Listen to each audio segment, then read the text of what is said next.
moça, abra sua Bíblia, 1 Samuel capítulo 8, ou 1 Samuel, primeiro livro de Samuel, capítulo 8. Nós leremos até o versículo 7, versículo 8, perdão, depois versículos 19 e 20. Diz assim a palavra do nosso Deus: Tendo Samuel envelhecido, constituiu seus filhos por juízes sobre Israel. O primogênito chamava-se Joel, e o segundo Abias, e foram juízes em Berseba. Porém seus filhos não andaram pelos caminhos dele, antes se inclinaram à avareza e aceitaram subornos e perverteram o direito. Então os anciãos todos de Israel se congregavam e vieram a Samuel a Ramá e lhe disseram: Vê, já estás velho e teus filhos não andam pelos teus caminhos. Constitui-nos, pois, agora um rei sobre nós, para que nos governe, como tem todas as nações. Porém, esta palavra não agradou a Samuel quando disseram: Dá-nos um rei para que nos governe. Então Samuel orou ao Senhor.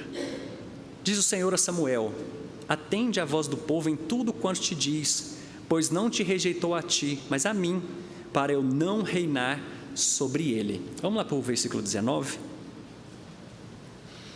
Então o povo não atendeu à voz de Samuel e disse: Não, mas teremos um rei sobre nós, para que sejamos também como todas as nações.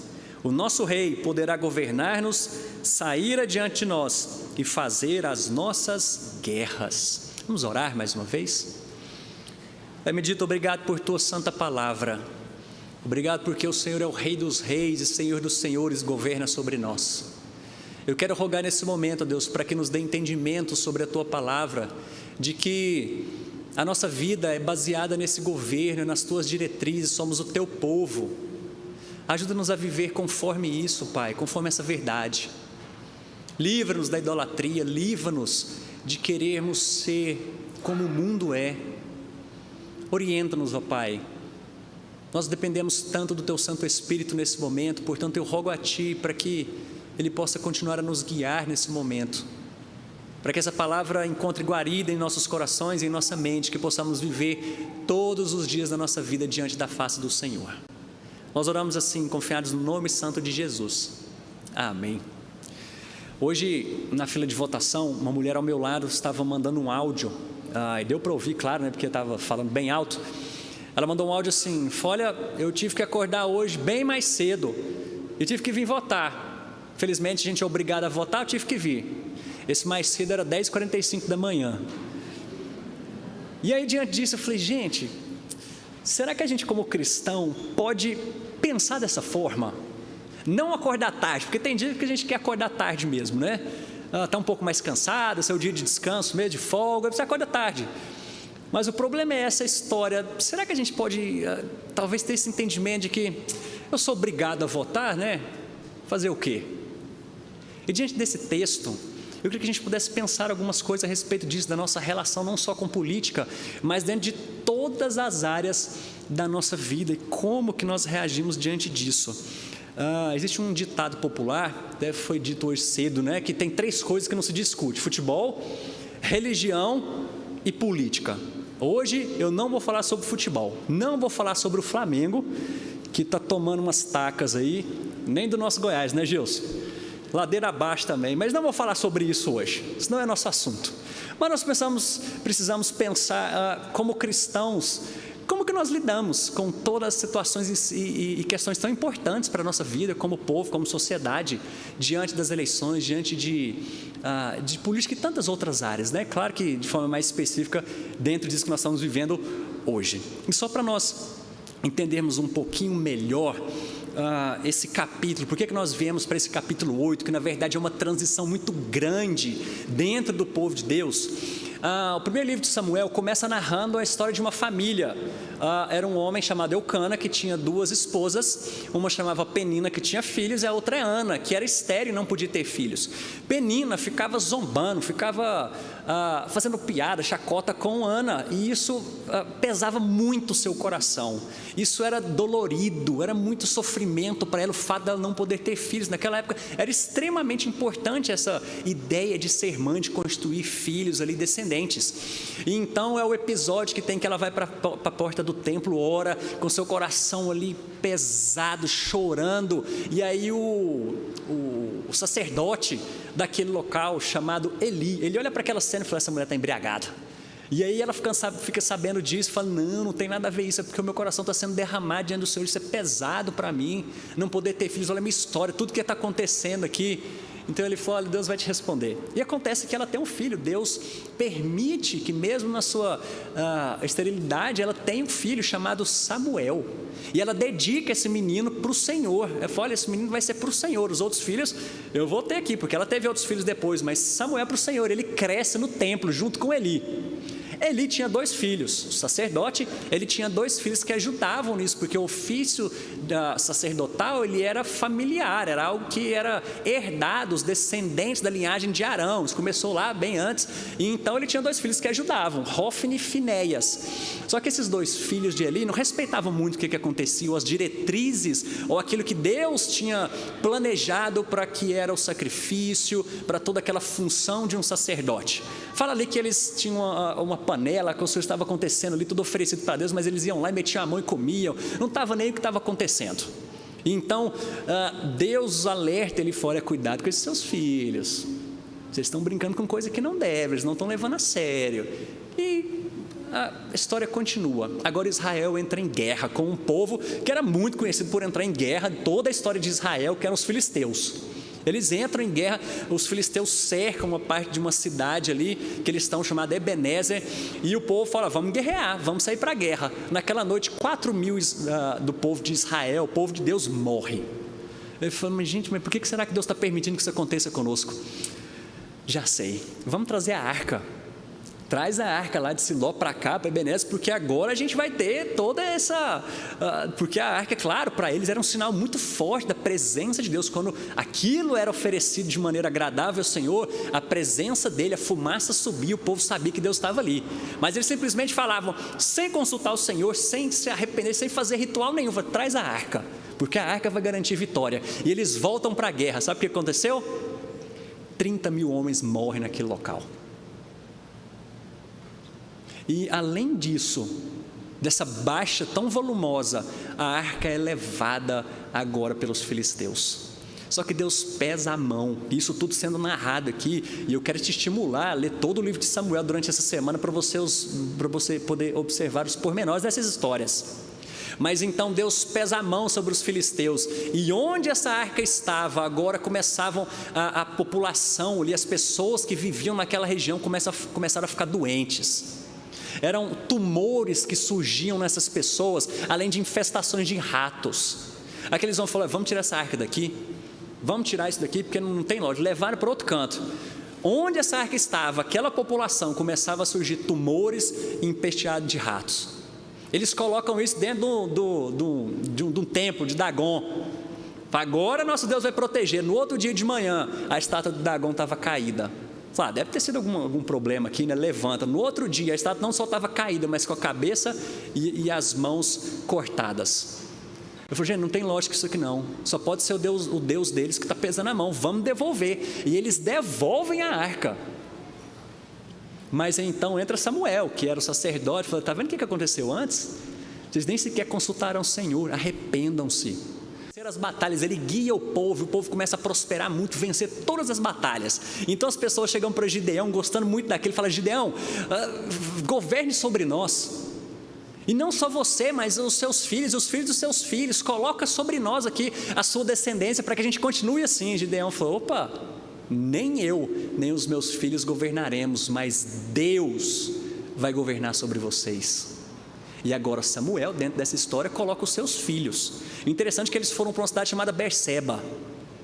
pouquinho antes aqui, nos capítulos anteriores, fala que o território de Israel era de Dan a Berseba. Dan era mais ao norte, Berseba era a região mais ao sul que existia de Israel. E a gente não sabe aqui simplesmente que Samuel pensou, falou, poxa, vou mandar meus filhos, são problemáticos, né? Vou mandar para o lugar mais longe que tem. Ou se foi algo assim, que ele pensou, vou mandar eles para aquela região, testar, né? Alguma coisa assim. O sentido é, a gente não pode simplesmente colocar a culpa em Samuel por conta dos seus filhos, apesar de que é algo muito estranho aqui. Mais um detalhe dessa história. Samuel cresceu na casa de Eli. Dentro dessas guerras, e Deus advertindo Eli por conta dos seus filhos que não respeitavam a questão do sacerdócio. Quando em uma dessas guerras, em uma das últimas guerras que eles enfrentaram, que aquele monte de gente morreu, os 2 filhos de Eli morreram. E aí vem um episódio que também está narrado aqui, em que ele está encostado numa cadeira. Quando ele fica sabendo que os filhos morreram, ele cai, quebra o pescoço e morre. Uma das noras de Eli estava grávida, ela fica sabendo que o seu esposo morre, ela morre no parto. E aí nasce um menino chamado Ebenezer. Perdão, não é Ebenezer, é a cidade. Nasce um menino, e esse menino, e eu preciso consultar aqui, me fugiu a memória agora, mas esse menino, ele mata todos os irmãos e se proclama rei. Mas Deus fala, a história não é assim não, a história não é assim, e agora esse menino morre. Mas olha só, antes de a gente continuar aqui e ver essa questão do pedido de um rei, volta comigo por favor a sua Bíblia, Deuteronômio capítulo 19.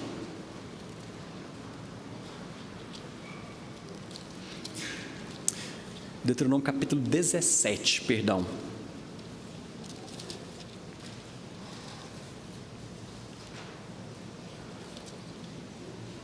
Deuteronômio 17, nós leremos a partir do versículo 14.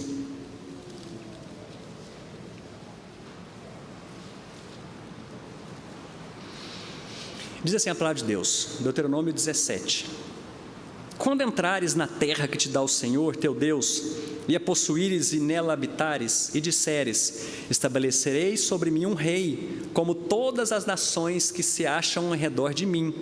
Estabelecerás com efeito sobre mim como rei, olha esse detalhe, aquele que o Senhor, teu Deus, escolher. Homem estranho que não seja dentre os seus irmãos, não estabelecerá sobre ti, e sim um dentre eles. Porém este não multiplicará para si cavalos, nem fará voltar o povo ao Egito para multiplicar cavalos. Pois o Senhor vos disse, nunca mais voltareis por esse caminho. Tampouco para si multiplicará mulheres, para que o seu coração não se desvie, nem multiplicará muito para si prata ou ouro. Também, quando se sentar no trono do seu reino, escreverá para si um traslado desta lei num livro, do que está diante dos levitas sacerdotes, e o terá consigo, e nele lerá todos os dias da sua vida, para que aprenda a temer o Senhor, seu Deus, a fim de guardar todas as palavras desta lei e esses estatutos para os cumprir. Ele termina dizendo mais algumas palavras. Perceba bem que tempo anterior aqui, em Deuteronômio, Deus já havia predito que Israel teria um rei. Então o problema aqui não era simplesmente eles terem pedido um rei, porque isso já estava predito antes na palavra do Senhor. Mas onde que está o problema desse pedido aqui? Vamos lá para o versículo 20, você vai perceber a real motivação desse povo em pedir um rei. Versículo 20: para que sejamos também como todas as nações. O nosso rei poderá governar-nos, sair adiante de nós e fazer as nossas guerras. O grande problema estava na motivação desse pedido. Não era simplesmente por terem um rei, como a gente viu aqui. Deus já havia falado que Israel teria um rei. Mas as motivações que levaram esse povo a pedir um rei. E a primeira motivação que a gente vê aqui é porque eles queriam ser como as outras nações. Se a gente pudesse dar um outro nome para isso aqui, resumir essa história toda, seria mundanismo. Olhar para o mundo e querer ser como eles. Eles não queriam ser diferentes dos outros povos. Eles queriam ser como os outros povos. E quando a gente vai, por exemplo, para o Novo Testamento, olhando quem nós somos como povo de Deus, e a gente vê, por exemplo, que nós somos a nação santa, povo de propriedade exclusiva do Senhor. Lembra disso? Não é do Novo Testamento? raça eleita, sacerdócio real. Meus irmãos, a nossa agenda é diferente da agenda do mundo. O nosso rei é diferente do rei do mundo. E o que eles queriam aqui? Ser iguais a todas as nações. E perceba que interessante aqui é que, trazendo isso para os nossos dias, é que muitas vezes nós agimos assim. Nós, como povo de Deus, queremos ser como o mundo. Vou pegar algumas coisas aqui que são muito práticas para nós, e a gente vai poder perceber isso daqui. Por exemplo, como alguns tratam a questão da pureza e da sexualidade. Porque com a mesma face que entram num culto para adorar ao Senhor, é a mesma que eles saem, por exemplo, vão para um motel com alguém conhecido. E eu não estou falando de esposa, nada disso não. Sabe o que eu estou falando? Com a mesma disposição de sentarem num banco desse aqui para cultuar o Senhor, é a mesma disposição que não cuidam da sua pureza, porque querem ser iguais a eles. Ou então, outras relações que a gente pega diante de alguém que fere um ao outro nas suas relações, seja na relação de trabalho, alguma coisa, e aí o mundo pensa o quê? Dente por dente, olho por olho. E aí quando a gente olha para a palavra de Deus dizendo, olha, alguém te ofendeu, alguém tem algo contra você, vai lá e resolve com ele. Não adiantou? Leva testemunho, senão leva para a igreja. O que nós fazemos? Queremos ser iguais a eles e tratamos o nosso próximo, quem quer que seja irmão ou não, a gente trata como eles e não como a palavra do Senhor nos fala. Dentro da nossa casa, veja isso na realidade. Nós tratamos os nossos casamentos, ou pessoas tratam o casamento como eles, como o mundo trata, e não como uma aliança firmada diante do Senhor, que é indissolúvel. Claro, eu não estou querendo aqui ser superficial suficiente aqui para a gente não pensar nos pormenores de todos os detalhes dessas relações, mas eu creio que vocês estão entendendo. Olha só, por exemplo, como a gente trata dessa forma como eles, o nosso trabalho, o nosso tempo, o nosso dinheiro. Não é à toa que surgiu uma expressão sextou, porque o trabalho ele é visto como algo pesado durante a semana, é algo que é maldito para nós, porque eu tenho que ralar todos os dias da semana, de segunda a sexta, de segunda a sábado, mas aí quando chega a sexta-feira, é o dia de extravasar, é dia de eu ir para as festas, as pessoas irem para as festas, com bebedeiras, talvez com droga, e todo tipo de entretenimento que se imagina. E talvez nós absorvemos isso pensando que o trabalho para nós é maldição, é algo pesado. E não como bênção do Senhor, porque foi Ele que criou, e tudo que Deus criou é bom. Claro que você foi manchado pelo pecado, eu entendo isso. Mas ao invés de eu olhar para isso com satisfação de que Deus está me sustentando, eu olho isso como um peso, e agora eu também quero viver o sextou. Talvez não dentro de festas, dessas bagunças, mas aí dentro da igreja nós criamos programações para entreter as pessoas. Nós passamos o final de semana aqui, principalmente nossos jovens e adolescentes, para entretenimento. E estar na igreja é muito diferente do que estar em Cristo. Muito diferente. E por vezes nós pensamos, eu quero ser como eles. Quando eu falo de estar em Cristo, nós estamos falando aqui, eu estou falando de um ritmo cristão de viver. Quando nós enxergamos a nossa vida diária, independente do dia que é, para a glória do Senhor, inclusive as segundas-feiras. Porque é mais um conceito que a gente pega e fala, poxa, segunda-feira é horrível, é pesado. Claro que é, porque o final de semana foi tão intenso diante de tantas coisas, que a segunda-feira é pesada. Eu não entendo como mais um dia para Deus ser honrado e glorificado através do que eu faço. Eu não entendo que existe um dia na semana que eu preciso descansar, que é o dia de descanso para honrar, para dedicar ao Senhor. Por quê? Nós queremos ser como eles. Mas essa história não para por aí. O texto ainda nos diz que eles queriam um rei que pudesse governar e sair adiante deles para fazer as suas guerras. E essa parte aqui eu acho que é a mais pesada delas, porque eles não só queriam se parecer com as outras nações, sendo que eles eram um povo exclusivo do Senhor, separado para Ele.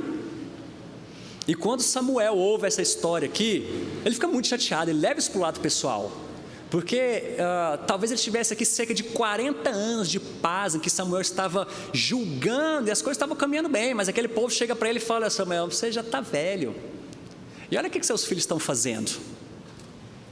Samuel não tinha aprendido, né, com a casa que ele tinha vivido lá de Eli, o descaso com os filhos, e agora ele vivendo a mesma coisa.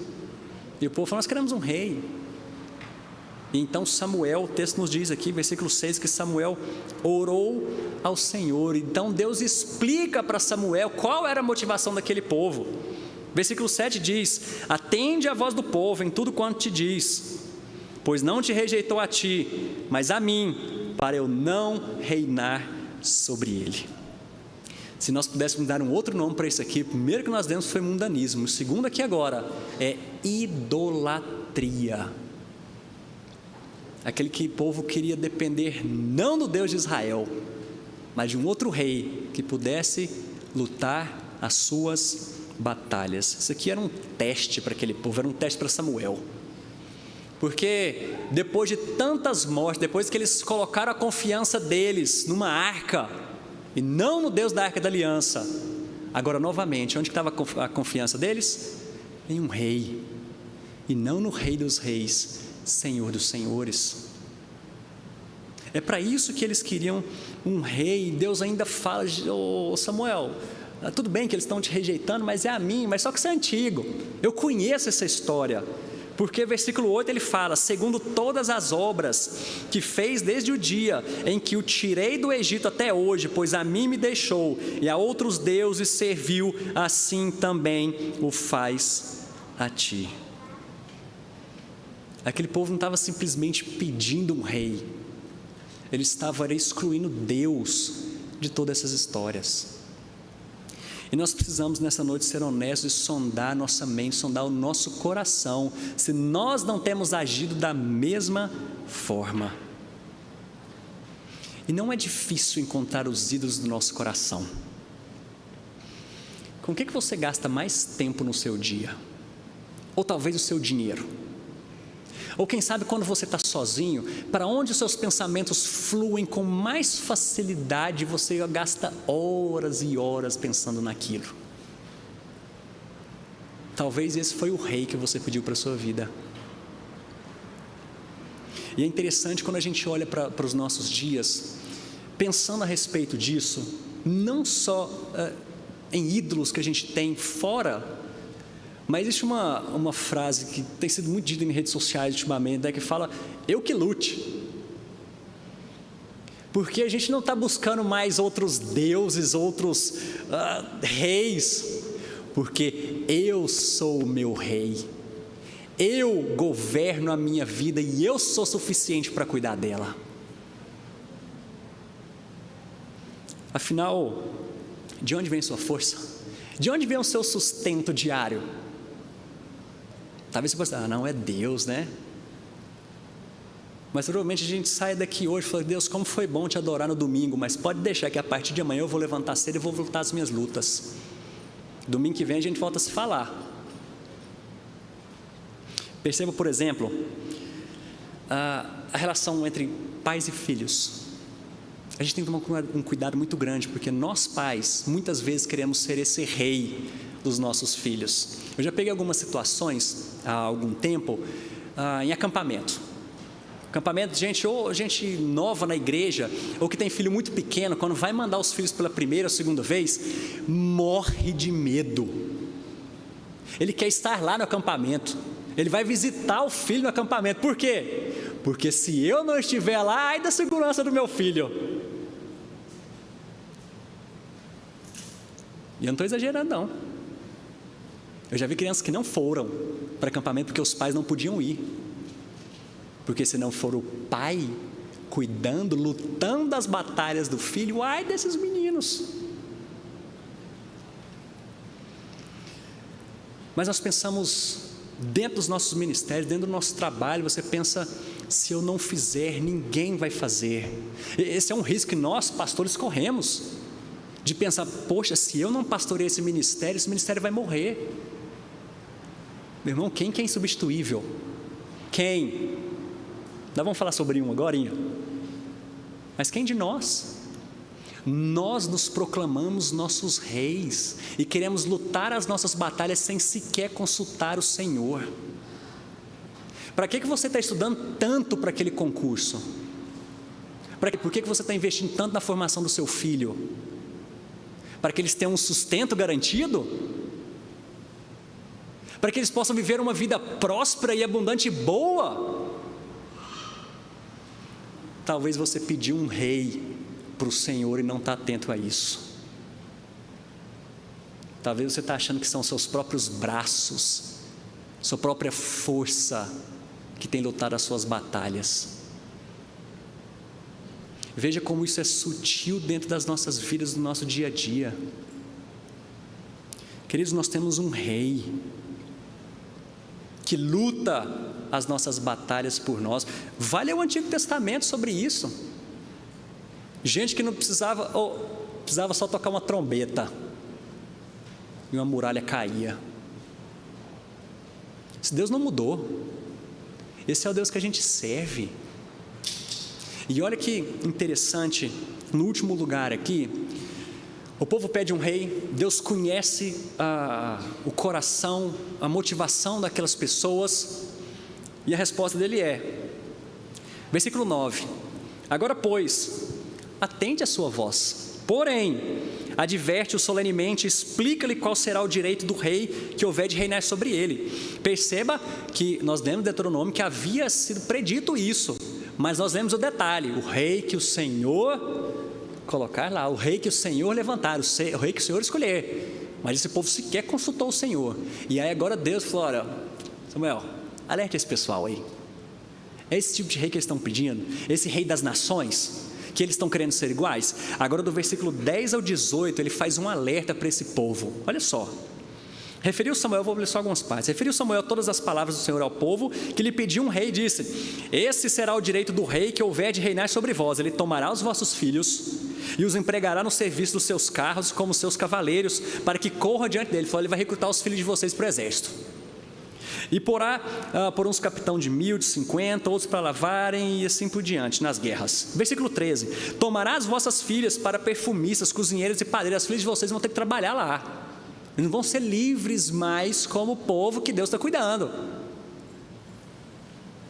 Versículo 14: tomará o melhor das vossas lavouras, das vossas vinhas e dos vossos olivais, e dará aos seus servidores. As vossas sementeiras e as vossas vinhas dizimará para dar aos seus oficiais e aos seus servidores. Também tomará os vossos servos, as vossas servas, os vossos melhores jovens, os vossos jumentos, empregará no seu trabalho, dizimará o vosso rebanho, e vos sereis por servos. Então naquele dia vocês vão clamar e o Senhor não vai ouvir. É um alerta que Deus está fazendo. Vocês estão querendo um rei? De acordo com eles? É isso aqui, ó. Um rei dessas nações é assim, não um rei que eu prometi e falei que levantaria, mas esse que vocês querem? Samuel falou essas palavras. O que o povo respondeu? Não, nós queremos um rei. E Deus atende. O primeiro rei que foi levantado aqui é Saul. Se a gente olha para toda a história, a gente vai ver para que rumos o povo de Deus foi diante do reinado de Saul. Até que Deus levanta um rei segundo o seu coração. E aí lembra que é muito diferente essa história quando Deus levanta alguém segundo o seu coração, porque ele vai na casa de um homem, vê todos os seus filhos. Samuel falou: Senhor, esse aqui bonitão aqui, alto. Falei: não, chama o próximo. É aquele ali, ó, esse aqui eu acho que tem cara de rei, né? ele é inteligente. Falei: não, próximo. Sobrou algum? Falei: tem um menino lá pastoreando, chama esse menino. Aí, esse menino aí, falou: opa, esse é o segundo meu coração, unge esse menino Davi. E aí a gente vê toda a história do homem segundo o coração de Deus. Muitas vezes, meus irmãos, Deus permite e nos dá aquilo que nós pedimos, simplesmente pelo fato de nós percebermos que Ele é o nosso Rei. Muitas vezes Ele pesa a mão sobre nós diante das nossas escolhas, quando nós não fazemos a vontade dEle, para que nós possamos perceber que Ele é o nosso Rei. O que é que você tem pedido tanto para o Senhor? O que tem sido constante nos momentos, eu espero que tenha, nesses seus momentos de oração? Para que você quer isso? Para que Deus seja proclamado como o Rei dos Reis através da sua vida? Ou para que você se faça rei sobre você mesmo? Essa noite é um convite para a gente pensar sobre essas coisas. E que tipo de rei aquele povo deveria ter pedido? Vou voltar para Deuteronômio, porque ele anuncia algo muito maior que viria. Aquele que não fez caso de ser igual a Deus, mas se humilhou, se fez homem, e perto da sua crucificação, agora Pilatos pergunta: você é o rei dos judeus?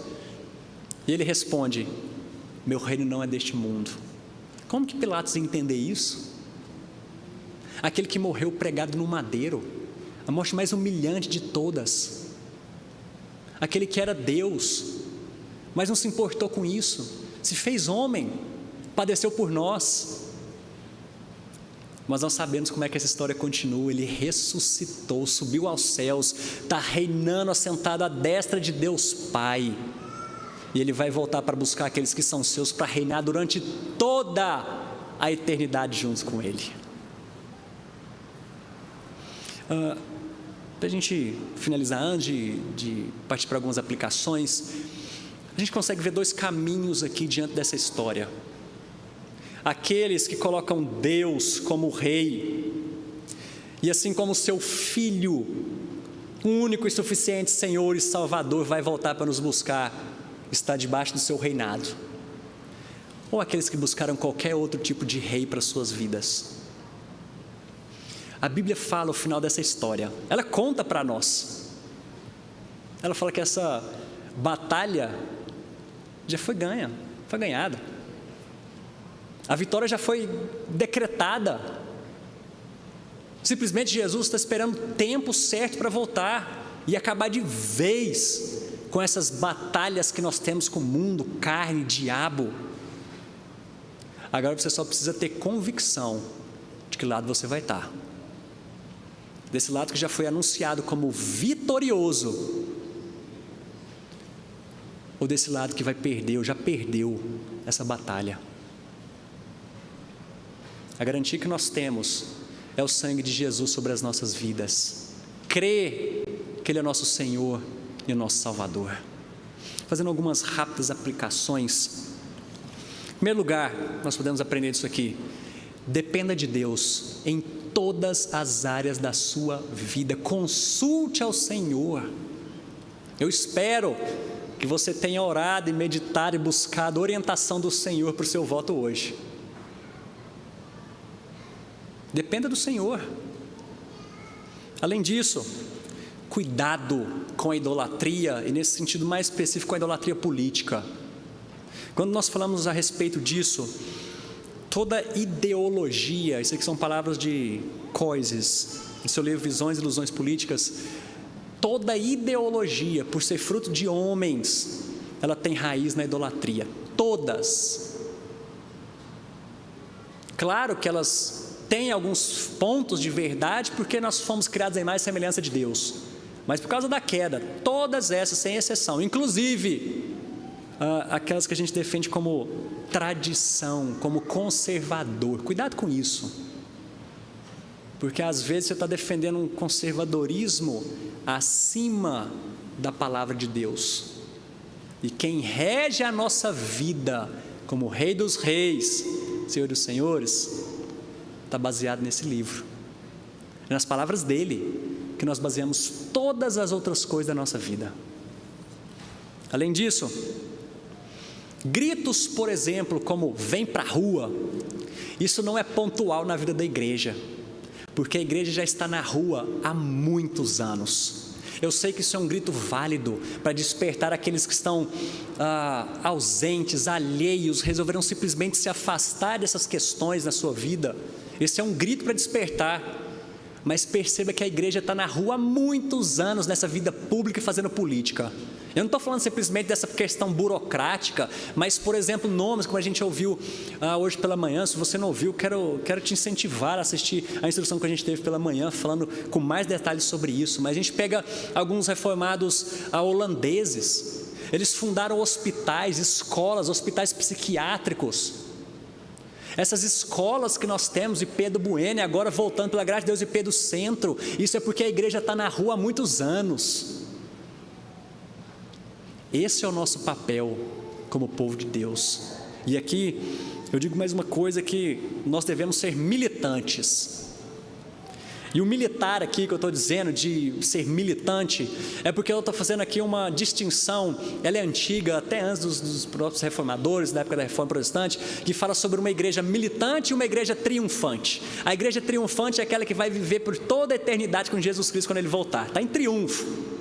Mas a igreja militante é essa que se reúne aqui enquanto esse dia não chega.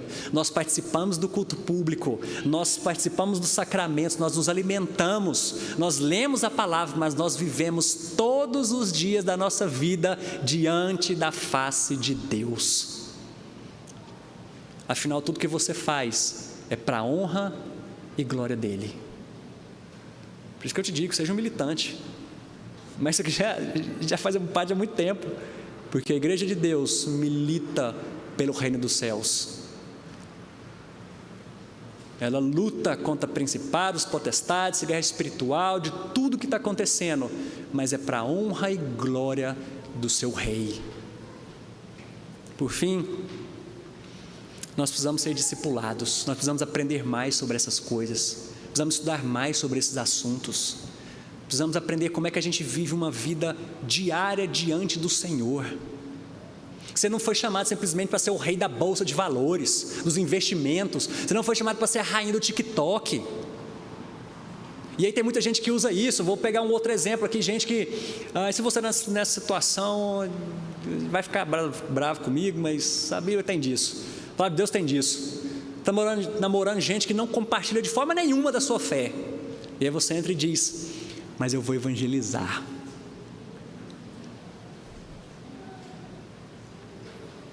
A gente precisa aprender a viver nosso dia diante do Senhor, tudo que a gente faz, porque talvez vai ser mais um desses que entra aqui nesse domingo com a mesma face que sai daqui e vai fazer qualquer outra coisa, longe da vontade do Senhor. Nós precisamos aprender isso, debruçar diante do Senhor, debruçar diante de pessoas que são mais experimentadas nessa caminhada, nessa luta, para a gente ter exemplos de como viver o nosso dia.